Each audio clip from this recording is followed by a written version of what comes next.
Welcome back to the show, everyone.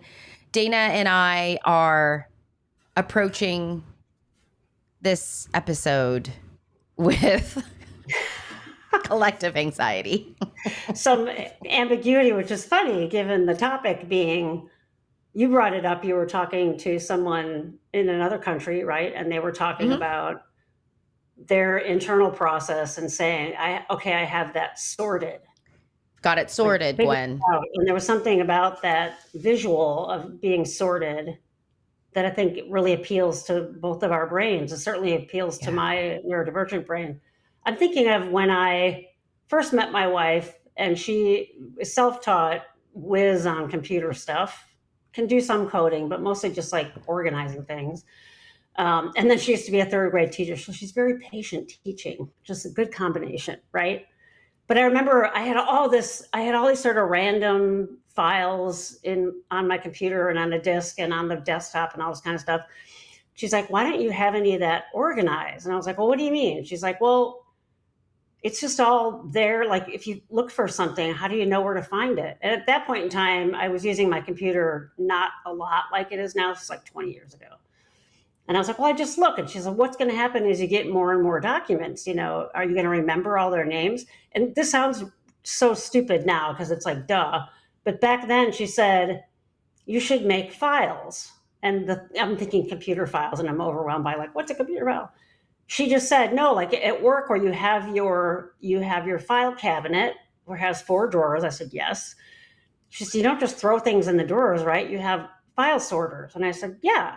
And she said, well, that's exactly what files on a computer are for. So you have a file, and then you have your documents organized into separate files that you have labeled the way you want them. And something, it went on in my brain. I'm like, oh, like it is sort of this idea of that sorted, right? So if you just sort of randomly try to remember something, or you're trying to work through a problem or figure out school or work or a task or whatever it is, and you just sort of, throwing spitballs at it and hoping something sticks.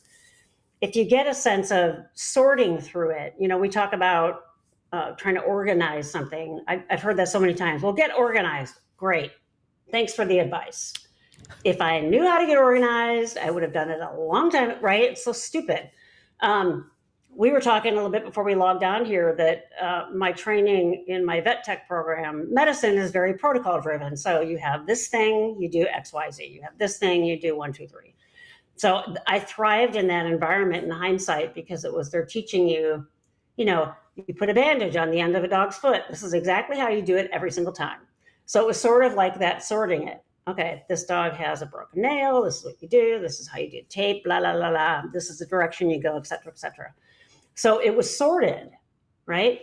So once you have, let's say that step for that bandage is 7 different steps, and you're using like 3 different kinds of bandage things. When you're first doing that, you're discombobulated and you're like, wait, what goes first? But once you get that sort of order of things, you have that idea of, okay, broken nail bandage, boom, it's sorted. And then it sort of gets filed, and then you can retrieve that anytime you need to, right? It's sort of like the 7 chunks of memory thing that we have with phone numbers and things like that. Yep. There's something about the visual of sorting, I think, that is really essential for neurodivergence to be able to get a handle on. Our brains don't do it intuitively. Our brains don't, that executive functioning doesn't do it seamlessly without thinking about it, right? So when she looked at me and said, where are all your folders? I'm like, what are you talking about? She's like, how do you not have folders? What the hell? You open here and you have like 300 documents. How do you find anything? And I'm like, well, I don't. I'm just overwhelmed every time I open it. Well, and then it's like, oh. And now I'll scroll through folders and I know like the pathways to get to a document. Like there's 4 clicks and I get to that. So saying it's sorted, I love that sort of cultural idea. Okay, that's sorted. It's like, you can't always say a task is completed, right? You can't always say it's done. And that feels awful to us because we want to be finished with things. But if it's sorted, it's almost like a bookmarking piece, and it's organized in your brain in a way that you can like relax. Then you can not be so freaked out, right? Yeah. It's like very comforting to me. For a lack of Yeah. a better word, it's like a dopamine hit. Like it's Right. like, like I love visual to do and task lists. Yeah. I just Yeah. love them. And I will go back if I do something and I didn't write it on my task list. I will go back and I will write it down and then I will check it off. Yeah. It's just the way that I work. I really like to have those small wins. But the idea of sorting or having things sorted for me, it's in its right place for now. Like that's right, which is great. I also like the idea of using the word sorted instead of fixed. Yeah. Yeah. So or often, done or finished. yeah. Yeah. Yeah, like it's not. It's the like okay, let's sort that. Like let's sort it. Like let's figure out where that goes. And there's almost this underlying idea of like understanding. I don't know. Like so, even when I'm meeting with clients these days, to say, well, let's sort it. They're like, I don't know what to do about this. I'm like, okay, well, let's sort it out. Like let's sort it out. Like let's figure out what information you have. Let's figure out what information you need, and then let's, then help you make an informed. Help you make an informed kind of decision here. Yeah. But it's funny because I don't know. Here we are talking about the comfort of a word. Yeah. But the meaning is key, right? Yeah. Being on the other end of this, so I was on the other end of this because I'm working with a graphic designer from the UK, and so sorting is it's a very common kind of parlance, Yeah. And being on the other side of it, as I'm watching and observing him go through this kind of visual process to land the graphics that I'm trying to use for a project. He's like, I'm still trying to sort it out. Yeah. And on being on the other end of that, I was like, oh my gosh, like I was so comforted by this word. It's just really odd. And it's odd. It's so funny because we're doing an episode, a whole I know. episode. Yeah. But right after you told me that story, I was watching an episode of Killing Eve, which takes place in Britain. And the MI6 woman, they had a whole bunch of things they had to do. And everybody was like running around like chickens with their head cut off. And this head person said, okay, well, that's sorted. And then they moved on to the next one. And there was sort of this statement of, and of course I heard it because we had just talked about it. I was like, oh, there it is. That's sorted. And it is that I'm thinking of when things in your life change. So our biggest change in the last 6 months was getting a puppy, right? And for the first 3 weeks, both of us were suffering because we're like, where's this? Where's that? How do we do this? Which order should we go in? Does this work? Does that work? And I found myself early, like I had to buy, because we have like 3 different kinds of bones for her. We have her food. We have the stuff we put on top of her food. We have, I'm trying to think of what else is in there. Oh, the treats, like the treats that we use for training. And then there's the treats that we use for fun. So there's like 7 different things. And stuff like that all comes in like those bags that have the Ziploc things that never work after you open them. And you can't, and they all fall over. And I'm like, I can't do this. So I ordered, got on Amazon, order a bunch of see-through containers, like the little lid things. And then so those come to the house and I'm unwrapping and I'm all that. And I can see my wife getting more and more anxious because now there's more stuff, right? She's even less of a clutter hound than I am. And I was like, no, wait. So I get everything in there. I put it on the shelves. It's like right in the pantry where we can see it. They're all see-through. They're all glass. They're washable, right? But everything's right there and you can see where it is. And she goes, oh, yeah, I like that, right? Because it was the bags and all that were driving us nuts. So that, to me, it's more than just a sorting thing. That helped me get organized and become less anxious every day when I couldn't find stuff. So now that anxiety of where is everything or what order do I go in or whatever it is, And for me as a vet tech, I'm like, you shouldn't store that stuff for too long in a container that's plastic because it'll leach into the plastic. And then you get this, and all the stuff's like blah, blah, blah, down, 6 feet down the row.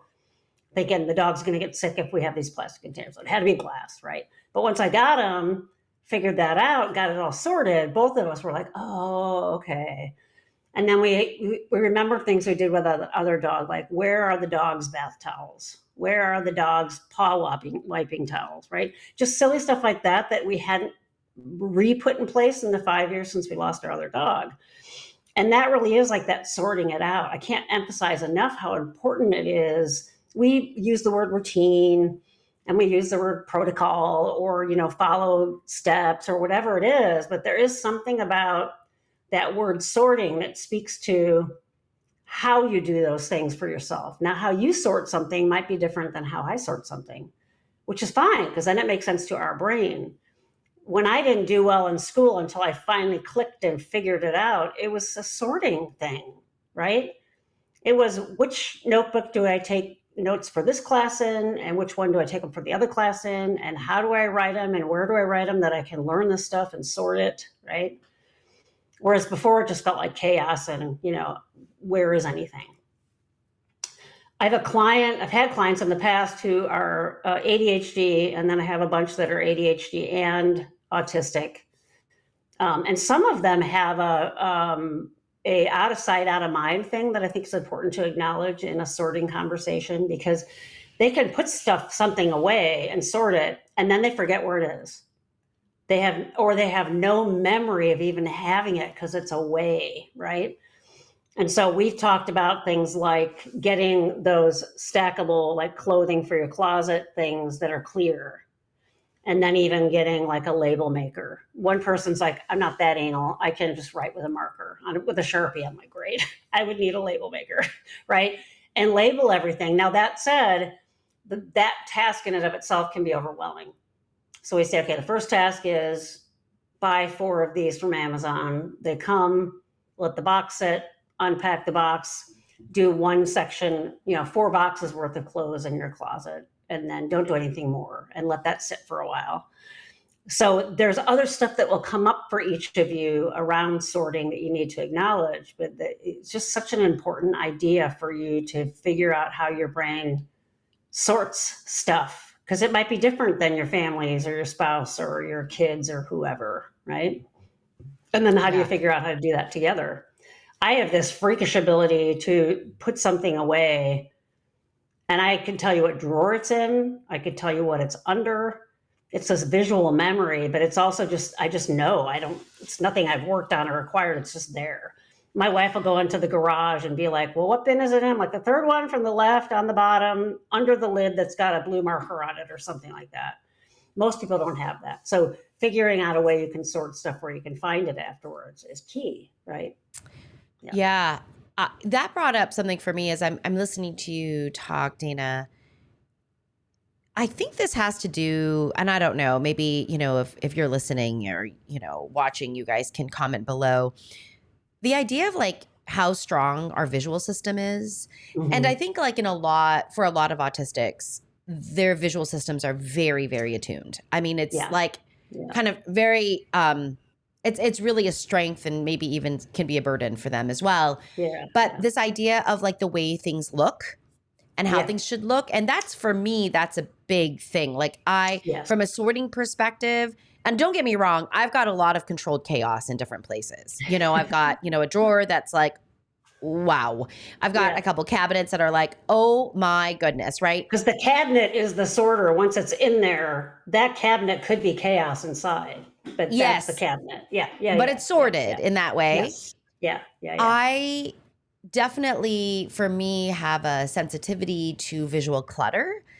And so that's something, or like when there's something I keep going to, a good example of this would be, I can't remember what I bake certain things that I bake all the time. Sweet potatoes, chicken, lots of different things, right?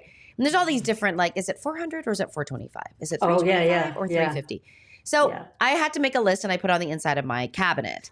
I've done the And same thing for these muffins I make. It's right inside the yeah, cabinet. right. It's just like, Yeah. this is where I'm going to find it. I'm sorting it Yeah. here. It has a home. It has Yeah. a place, right? Yeah. And I bake a lot. So I really have my baking things like in order in clear Yeah. containers because I need to be able to see how much of it I have. Exactly. But there's just something really deeply satisfying to me. And that's why I said it's like a dopamine hit. When Yeah. I sort something, when I cross something off my to-do list, when right, it is something that's just very satisfying to me. Feels really So good. Yeah. Oh, totally. yeah, Yeah. it just Yeah. feels really good. Yeah.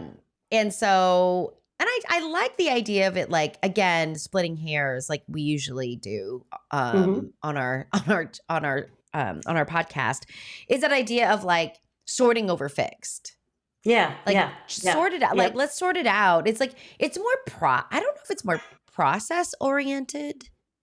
Maybe it I is. don't Yeah. know. Yeah. It's sort of a how to get there. You literally are sorting stuff. I mean, if we're talking about stuff, or if we're talking about organizing files on a computer, you're literally like dragging files. You're sorting stuff, and it does. It's a more of a how to get organized rather than saying just get organized. Oh, buy a bunch of containers and get organized. Well, Yeah, you got to fix it. Just fix that. yeah. Yeah. And of course, I have to have, all the dog stuff, the containers all have to be matching, because to have six different kinds of containers, speaking to what you're talking about, it feels good. I've had plenty of people accuse me of being anally retentive or OCD over the years. And I'm just like, I'm no longer taking the negative labels, because my executive functioning needs it to stay organized. I mean, my students will say, you're so organized. And I'm like, thank you. But I have to. If I don't, I can't track a freaking thing, right? It's just like, I have to have it, which is fine. I figured out how to do that, but I have to be organized or I forget just about everything. Do you know, Dana, as you say this, so in my baking section, I've got OXO pop containers. Yes. Okay. Yeah, I know what you're talking about. Yeah. And I've got different sizes for different things. Sure. And I've organized things in OXO containers for a long time, for many years. Mm-hmm. When they turned like BPA free, I was like, oh, I can do this. Yeah. Okay. Yeah, now it's good. And they're big. So like, it's like, I can't put them in glass because they're too big. So it's Yeah, like too gotcha. heavy. Right. Totally get it.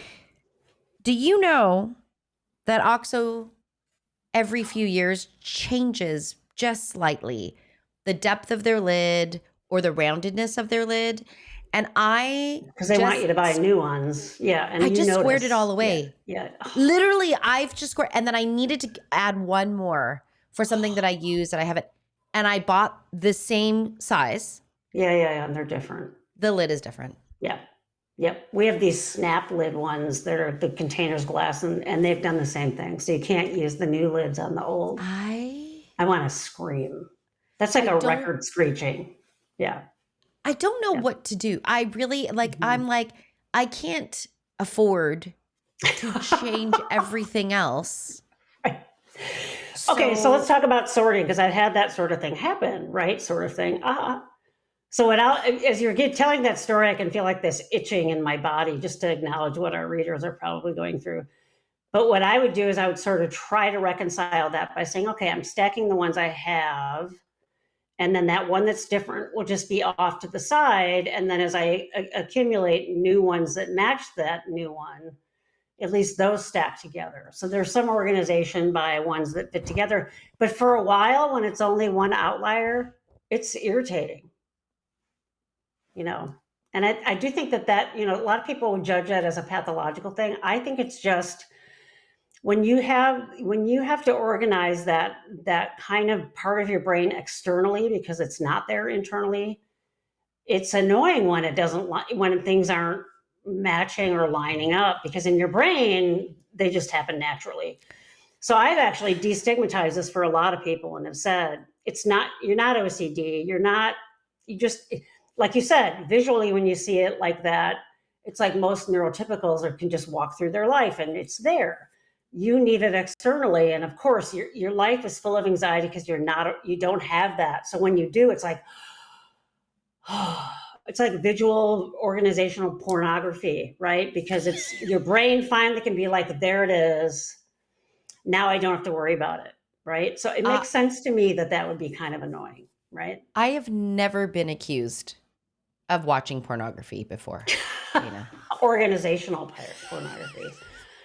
I think it's why, like every one of my students, people make it to grad school, they're fairly obsessive, and I mean that in a non-DSM sort of way.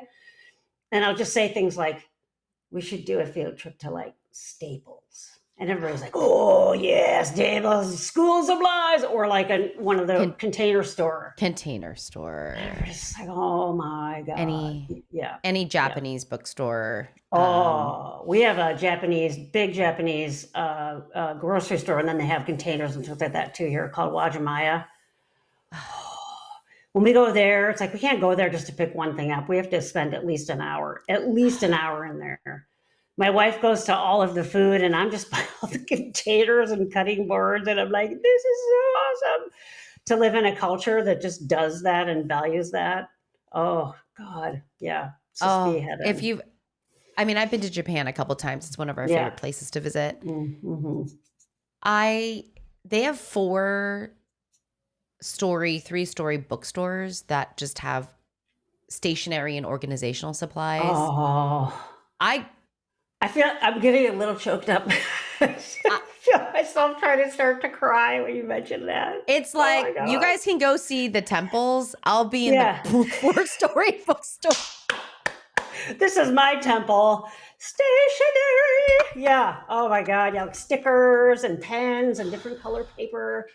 Oh yeah. I'm getting all tingly on the top of my head. Yeah. It's good stuff. Yeah. I mean, this is getting X-rated for us now, guys. Yeah, I'm sorry. Right.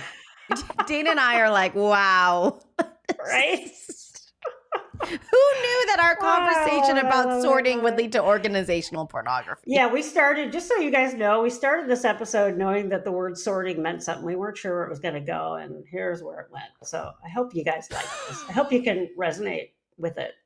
And if you can, please comment so we don't think we're crazy. Well, we kind of do, but we kind of know. Let us know. Yeah. I think, Dana, we've radically accepted this. Yes. I mean, again, I keep getting called out. It's like the more and more we do an episode and that goes live, the more and more people in my life are like, so how far on the continuum are you moving today? Like, what are you moving towards the neurodivergent side or like, where are we? And I was like, folks, I don't know, but it's real over here. That's all I'm going to say. All right, everyone. If you want to leave if you participate in organizational pornography, let us know. Maybe that should be the name of this episode, or it should be sorting. We discuss organizational pornography. Yeah. There you go. Will this get flagged on YouTube? It might. We may have to use a little asterisk in one of those letters. Yeah. What emoji should I use for? Okay, bye, everyone. Bye. See you later. We'll see you in the next episode. Bye.